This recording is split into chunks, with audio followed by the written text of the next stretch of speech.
இப்போ வந்து நம்ம எடுத்துக்காட்டு 2.20 பார்க்க போகிறோம். அதில் என்ன கொடுத்துருக்காங்கன்னா, பின்வரும் தொடர் வரிசைகளின் பொது உறுப்பு காண்க அப்படின்னு சொல்லியிருக்காங்க. இதில் முதல் சம் என்ன கொடுத்துருக்காங்கன்னா 3, 6, 9 அப்படி போயிட்டே இருக்குமா. அப்போ வந்து இதில் என்ன இருக்குது, 3 ஐப்பாரில் இருக்குதா, ஒரு 3 3 ஈர் 3 6 3 9 அந்த மாதிரி வரிசையில் தானே போயிட்டுருக்குது. எப்போதுமே நம்ம வந்து உறுப்பை வந்து ஒன்றாவது உறுப்புனா A1 அப்படின்னு எடுப்போம், ரெண்டாவது உறுப்புனா A2ன்னு எடுத்துப்போம். அப்போ வந்து இது பொது உறுப்பு கண்டுபிடிக்க சொல்லியிருக்காங்க. அப்போ வந்து AN அப்படின்னு எடுக்கணும், ஈக்குவல் டு இதில் வந்து 3n. இப்போ வந்து எண்ணுக்கு இங்கே வந்து 1 சப்ஜெக்ட் பண்ணியிருந்தோம்னு நினச்சிக்கோங்க. அப்போ A1 ஈக்குவல் டு இதில் எண்ணில் 1 சப்ஜெக்ட் பண்ணால் ஒரு 3 ஆயிரும். இதே A ஈக்குவல் டு 2 நம்ம சப்ஜெக்ட் பண்ணோம்னா இதில் A2 அப்படின்னு வந்துடும். இதில் 2 போட்டிருக்கோம், 3 இதில் ஒரு 2 போட்டோம், 2 6 அந்த மாதிரி வந்துடும். இந்த மாதிரி வரிசைக்கு கிடச்சிரும்.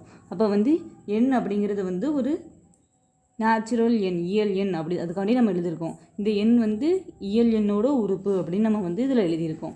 அடுத்தது வந்து 2வது சம் பார்க்க போகிறோம். 2வது சம்மில் என்ன கொடுத்துருக்காங்கன்னா 1/2, 2/3, 3/4 அப்படின்னு போயிட்டே இருக்கும் அப்படின்னு சொல்லியிருக்காங்க.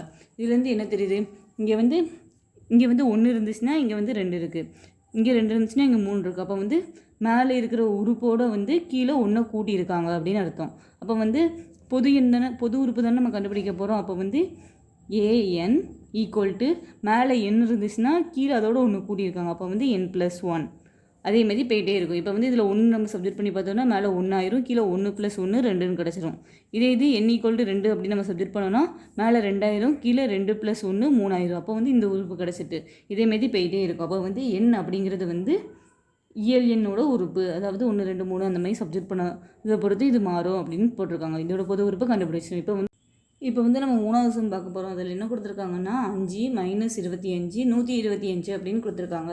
அப்போ வந்து இது வந்து 5ஓட பவரில் போயிட்டுருக்குது. 5 பவர் 1ன்னா 5 அப்படின்னு கிடைக்கும், 5 பவர் 2னா 5 5 25ன்னு கிடைக்கும், 5 பவர் 3னா 5 × 5 × 5 125 அப்படின்னு கிடைக்கும். அந்த மாதிரி போயிட்டுருக்கு. அதே மாதிரி இங்கே வந்து இது ப்ளஸ்ஸாக இருந்தால் இது மைனஸாக இருக்குது. அப்போ வந்து அதை பொறுத்து நம்ம இப்போ வந்து எழுத போகிறோம். பொது உறுப்பாக அப்போ வந்து AN அப்படின்னு எடுத்துக்கிடுவோம். அப்போ வந்து 5ஓட பவரில் தானே போகுது. அப்போ 5 பவர் n. இப்போ இதே இது வந்து இங்கே வந்து 1 ப்ளஸ்ஸாக இருந்தால் இன்னொன்று மைனஸாக இருக்குது. அப்போ வந்து -1 அப்படின்னு போட்டிருக்கோம்.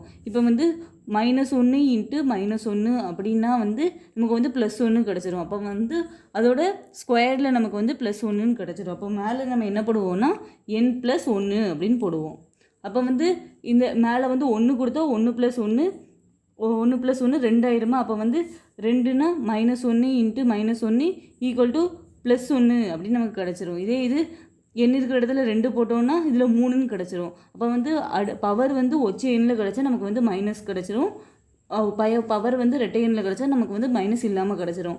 அப்போ வந்து இந்த வரிசை 5 -25 125 அந்த வரிசை வந்து அப்படி லாஜிக்காக போகுமா, அதனால நம்ம வந்து இப்படி எழுதியிருக்கோம்.